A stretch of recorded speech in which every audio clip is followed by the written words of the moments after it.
വളരുന്ന വർഗീയത, തളരുന്ന ക്രൈസ്തവർ, അധികാരികളുടെ മനസാക്ഷിരഹിതമായ നീക്കങ്ങൾ രൂക്ഷമായി പ്രതികരിച്ച് KCBC ജാഗ്രതാ കമ്മീഷൻ.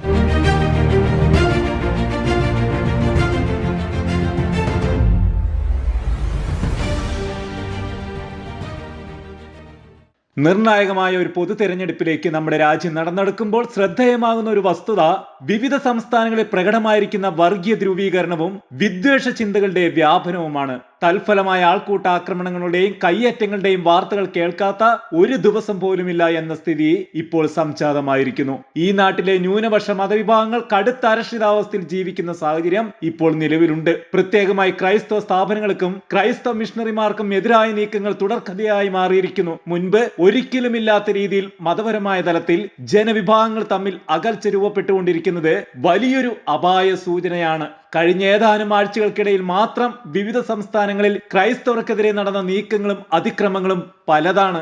ഇവയുടെ പിന്നിൽ പ്രധാനമായും സംഭവിച്ചുകൊണ്ടിരിക്കുന്നത് മതപരിവർത്തന നിരോധന നിയമങ്ങളുടെ ദുരുപയോഗങ്ങളാണ്. അപ്രകാരം വൈദികരെ, സന്യസ്തരെ കള്ളക്കേസുകളിൽ അകപ്പെടുത്തുവാനുള്ള ശ്രമങ്ങൾ വ്യാപകമായി നടന്നുവരുന്നു. BJP ഭരിക്കുന്ന ഇന്ത്യൻ സംസ്ഥാനങ്ങളിലാണ് മതപരിവർത്തന നിരോധന നിയമങ്ങൾ ഇന്ന് മുഖ്യമായും പ്രാബല്യത്തിലുള്ളത്. പ്രാദേശിക തീവ്ര ഹിന്ദുത്വ സംഘടനകളുടെ നേതൃത്വത്തിൽ നടക്കുന്ന വ്യാജ പ്രചരണങ്ങളും ദുരാരോപണങ്ങളും തുടർന്നുള്ള കള്ളക്കേസുകളും അത്തരം സംസ്ഥാനങ്ങളിൽ പതിവായി കാണപ്പെട്ടുകൊണ്ടിരിക്കുന്നു. പതിറ്റാണ്ടുകൾ മുതൽ ഒരു നൂറ്റാണ്ടിലേറെ വരെ പഴക്കമുള്ള സ്ഥാപനങ്ങൾക്കെതിരെ നടക്കുന്ന നീക്കങ്ങളാണ് മറ്റൊന്ന്. കാരണങ്ങൾ സൃഷ്ടിച്ചുകൊണ്ട് സ്കൂളുകളും അനാഥാലയങ്ങളും വൃദ്ധസദനങ്ങളും അടച്ചുപൂട്ടിക്കാനും പ്രവർത്തനാനുമതി നിഷേധിക്കുവാനുമുള്ള ശ്രമങ്ങളുമുണ്ട്. കത്തോലിക്ക മിഷണറിമാർ നടത്തിവരുന്ന കുട്ടികൾക്ക് വേണ്ടിയുള്ള സ്ഥാപനങ്ങൾക്കെതിരെ ദേശീയ ബാലാവകാശ കമ്മീഷൻ രാജ്യവ്യാപകമായി നടത്തിവരുന്ന നീക്കങ്ങളെ കുറിച്ച് റിപ്പോർട്ടുകൾ പലതുണ്ട്. മധ്യപ്രദേശിലെ ഭോപ്പാൽ ജില്ലയിൽ പർവാലിയയിൽ പ്രവർത്തിച്ചു വരുന്ന ആഞ്ചൽ ഗേൾസ് ഹോസ്റ്റലിൽ ഈ വർഷം ജനുവരിയിൽ റെയ്ഡ് നടത്തിയ ദേശീയ ബാലാവകാശ കമ്മീഷൻ പ്രസ്തുത സ്ഥാപനത്തിനെതിരെ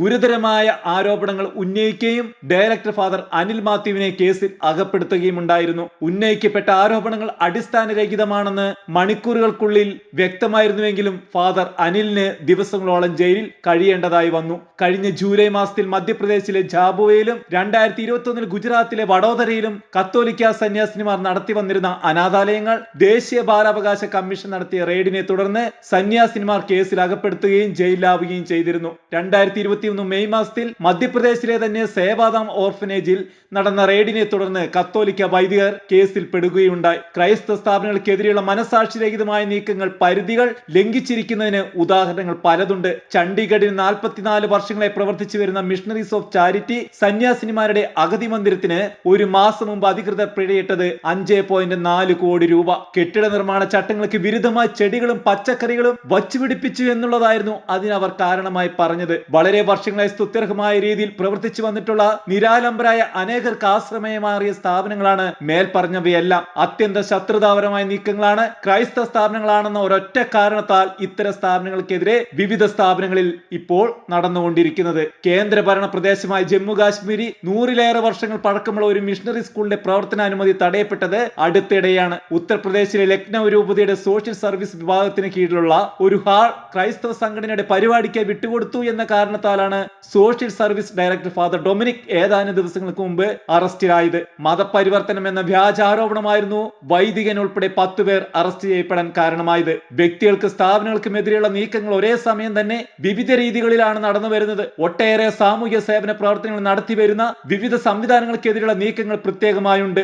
വേൾഡ് വിഷൻ എന്ന സംഘടനയുടെയും കത്തോലിക്ക സഭയുടെ തമിഴ്നാട് സോഷ്യൽ സർവീസ് സൊസൈറ്റിയുടെയും HCRI അക്കൗണ്ടുകൾ റദ്ദാക്കപ്പെട്ടതായുള്ള വാർത്ത പുറത്തു വന്നത് 2024 ഫെബ്രുവരി.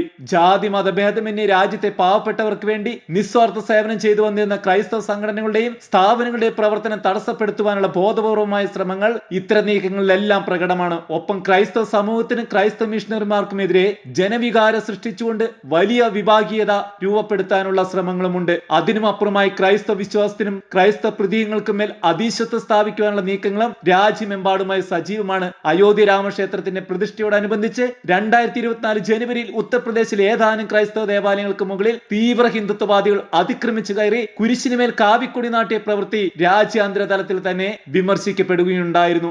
ഏറ്റവും ഒടുവിൽ ആസാമിൽ മിഷണറിമാർ നടത്തുന്ന വിദ്യാലയങ്ങളിൽ നിന്ന് ക്രിസ്തീയ ചിഹ്നങ്ങളെ രൂപങ്ങൾ നീക്കം ചെയ്യണമെന്ന് ആവശ്യപ്പെട്ടുകൊണ്ട് 2024 ഫെബ്രുവരി മാസത്തിൽ തീവ്ര ഹിന്ദുത്വ സംഘടനകൾ പ്രക്ഷോഭം ആരംഭിച്ചിരിക്കുകയാണ്. വോട്ട് ബാങ്ക് ലക്ഷ്യം വെച്ചുള്ള തീവ്ര ഹിന്ദുത്വ സംഘടനകളുടെ നീക്കങ്ങൾ രാജ്യത്തിന്റെ ഐക്യത്തെയും അഖണ്ഡതയെയും ചോദ്യം ചെയ്യുന്ന വിധത്തിൽ മതേതരത്വത്തെയും ബഹുസ്വരതയും തുടച്ചു നീക്കിക്കൊണ്ടിരിക്കുന്നു. ഇത്തരം പ്രവർത്തനങ്ങളുടെ പരിണിത ഫലങ്ങൾ ഭാവിയിൽ അതീവ ഗുരുതരമായിരിക്കും.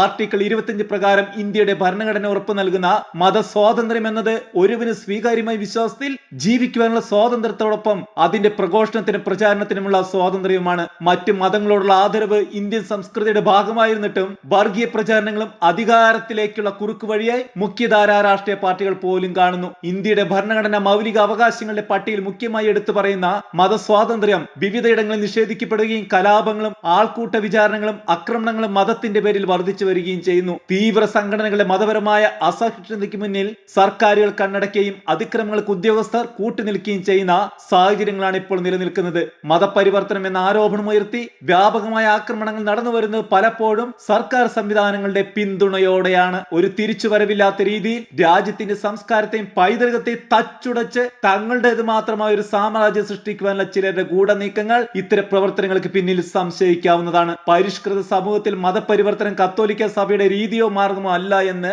പലതവണ പ്രഖ്യാപിച്ചിട്ടുള്ളതാണ്. മതപരിവർത്തനം ലക്ഷ്യം വെച്ചുള്ള ഉദ്യമങ്ങൾ സഭയ്ക്കുന്നില്ല, മറിച്ച് രാഷ്ട്ര പുനർനിർമ്മിതിക്കും ജാതി മത വർഗ വർണ്ണ ദേശ ഭേദമന്യേ സാധാരണ ജനങ്ങളുടെ സമുദാരണത്തിനും ആവശ്യമായ പ്രവർത്തനങ്ങൾക്കാണ് സഭ എക്കാലവും ഏറ്റവും അധികം ആളും അർത്ഥവും ചെലവഴിച്ചിട്ടുള്ളത്. കത്തോലിക്ക സഭയുടെ ഭാഗമായ സന്യാസ സമൂഹങ്ങളും രൂപതകളും ഇന്ത്യയിൽ എല്ലായിടത്തും നിരവധി പതിറ്റാണ്ടുകളായി ചെയ്തുകൊണ്ടിരിക്കുന്നത് അതാണ്. ഇത്തരം വസ്തുതകൾ തിരിച്ചറിയാൻ ബുദ്ധിമുട്ടില്ലെങ്കിലും യാഥാർത്ഥ്യങ്ങളെ തമസ്കരിച്ചുകൊണ്ട് വിദ്വേഷ പ്രചരണങ്ങൾ നടത്തിയും വ്യാജ ആരോപണങ്ങൾ ചുമത്തിയും മിഷണറി സമൂഹത്തെ തിരസ്കൃത വിഭാഗമാക്കി ചിത്രീകരിക്കുന്നതും ക്രൈസ്തവരെ ചില സംസ്ഥാനങ്ങളിൽ നിന്ന് തന്നെ പുറന്തള്ളാൻ ശ്രമിക്കുന്നതും നിഷ്കളങ്കമായ പ്രവൃത്തിയെ കാണാനാവില്ല.